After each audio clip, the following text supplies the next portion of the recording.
예수님은 나의 왕, 나의 주인, 나의 생명이십니다. 하나님 아버지, 우리가 하나님의 자녀로 성령 하나님의 인도하심 따라 옛사람을 벗어버리고 하나님을 본받는 자로 자라고 싶습니다. 가정에서 부부간에 주님 안에서 생명 다해 사랑하고 존경하면서 말씀에 순종하는 삶이 얼마나 아름다운지 경험할 수 있도록 인도해 주옵소서. 예수님의 이름으로 기도합니다. 아멘. 오늘 읽을 말씀은 에베소서 4장부터 6장입니다. 이 말씀의 핵심은 첫째, 성령 하나님의 인도하심 따라 옛사람을 지우고 새 사람이 되어가며 하나님을 본받는 자가 되어가야 합니다. 둘째, 남편은 아내를 생명 다해 사랑하고 아내는 남편을 주 안에서 존경하라 합니다. 셋째, 우리는 마귀의 간계를 대적하기 위해 하나님의 전신갑주를 입어야 합니다. 4장, 3장까지 교리에 대한 설명을 마친 바울은 에베소 성도들에게 신자다운 삶에 대해 구체적으로 권면하고 있습니다. 서로 간의 겸손함과 온유함으로 깍듯이 대하고 오래 참음으로써 사랑으로 서로 용납하라고 합니다.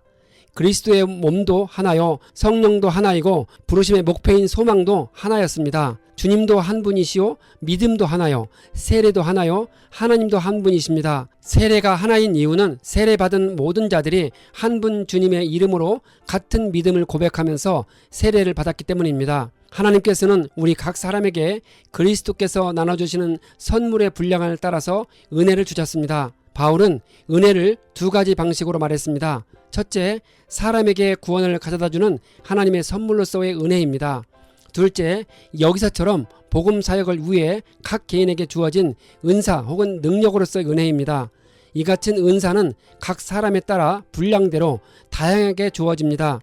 베드로는 여러 가지 은혜를 받은 대로 서로 봉사하라고 권면했습니다. 예수님이 어떤 사람은 사도로, 어떤 사람은 예언자로, 어떤 사람은 복음 전도자로, 또 어떤 사람은 목사와 교사로 삼으셨습니다. 그것은 성도들을 준비시켜서 봉사의 일을 하게 하고 그리스도의 몸을 세우게 하려고 하는 것입니다.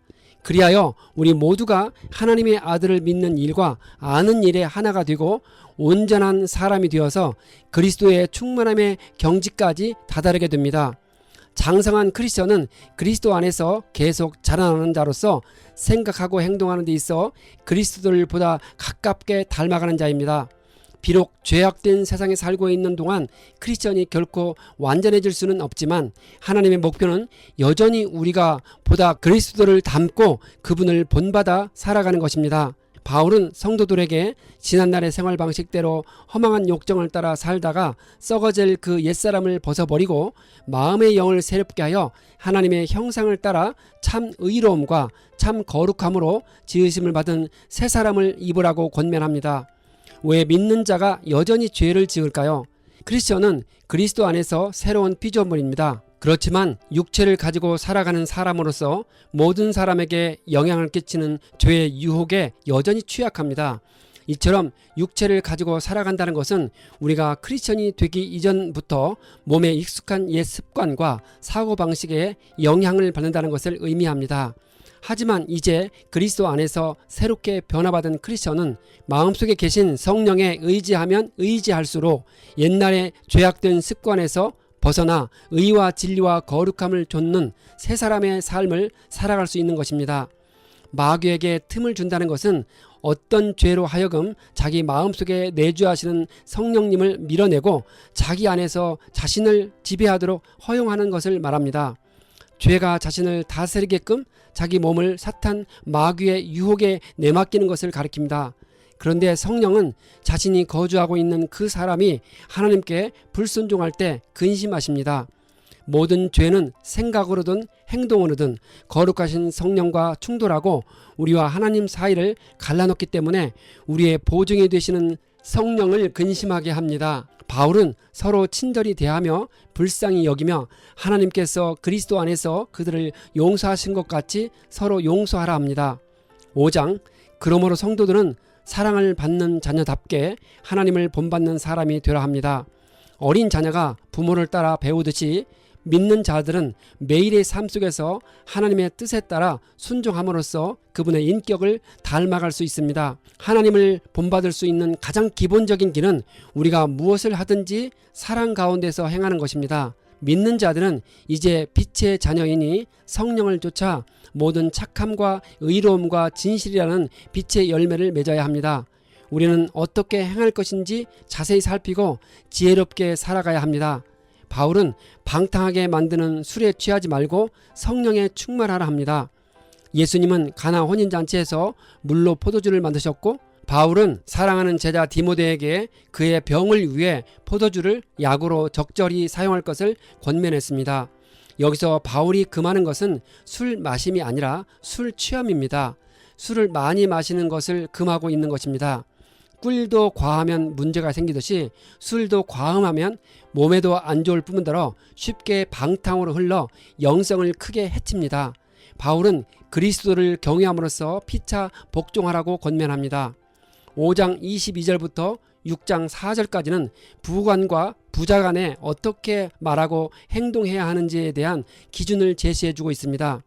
아내는 남편에게 복종해야 하고 남편은 아내를 그리스도께서 교회를 사랑하듯이 사랑해야 한다고 합니다. 결론은 남편은 아내를 사랑하고 아내는 남편을 존경하라 합니다. 왜 아내들에게 먼저 남편에게 복종하라고 권면하고 있을까요? 하나님은 질서와 화평의 하나님이십니다. 그래서 하나님은 가정의 화평을 위해 남편을 아내의 머리로 세워 질서를 이루셨습니다. 이 같은 질서는 상하나 우열에 따른 것이 아니고 창조의 순서에 따른 것입니다. 그래서 아내들은 하나님의 질서에 순응하는 차원에서 자기 남편에게 복종하라 합니다. 이때 남편에 대한 아내의 복종은 종속적인 굴복이 아니라 교회가 그리스도께 하듯 베풀어진 희생과 사랑에 대한 자발적인 반응으로서의 복종입니다. 그리스도는 말씀을 통해 교회를 물로 씻습니다. 이는 회화적 표현으로 물이 우리 몸의 더러운 때를 씻어내듯이 하나님의 말씀이 교회를 더럽히는 온갖 불순물을 제거하여 순전하고 깨끗하게 세운다는 의미로 그렇게 말했습니다. 결혼은 그리스도와 교회에 대한 비유가 됩니다. 결혼을 통해 남편과 아내가 하나로 연합되듯 그런 원리로 그리스도와 교회도 하나로 연합하기 때문입니다. 즉 그리스도가 교회에 대하여 자신의 사랑을 나타내 보이고 교회가 그리스도의 사랑에 반응하여 사랑으로 응답할 때 그것은 마치 결혼한 남편과 아내 사이에 존재하는 깊은 친밀함 및 하나됨과 유사한 것입니다.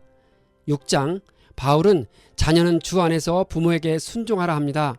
부모에 대한 순종은 질서 있는 사회를 유지하는 데 근본이 되는 윤리입니다. 어린 자녀들은 규율을 배우고 또 육체적, 정신적, 영적 삶에서 자라나기 위해 부모에게 순종해야 합니다. 다 자란 자녀들은 부모에게 존경과 사랑을 나타내야 합니다. 하지만 어린 자녀들과 같은 방식으로 부모에게 의존해서는 안 됩니다. 잘 자라났다면 다 자란 자녀들은 독립된 자신의 삶을 영위해 나가야 합니다. 바울은 부모가 자녀를 화나게 하지 말고 양육하라 권면합니다. 자녀를 화나게 하는 양육은 대개 부모가 자녀의 감정에 아랑곳 없이 불합리한 요구를 강요할 때 일어납니다. 부모는 주님의 말씀으로 매일의 삶 속에서 옳은 일과 그릇된 일을 분별하도록 자녀를 훈련시켜야 합니다. 하지만 이 같은 훈련은 꾸준한 사랑과 관심과 인내와 용서 속에서 이루어져야 합니다.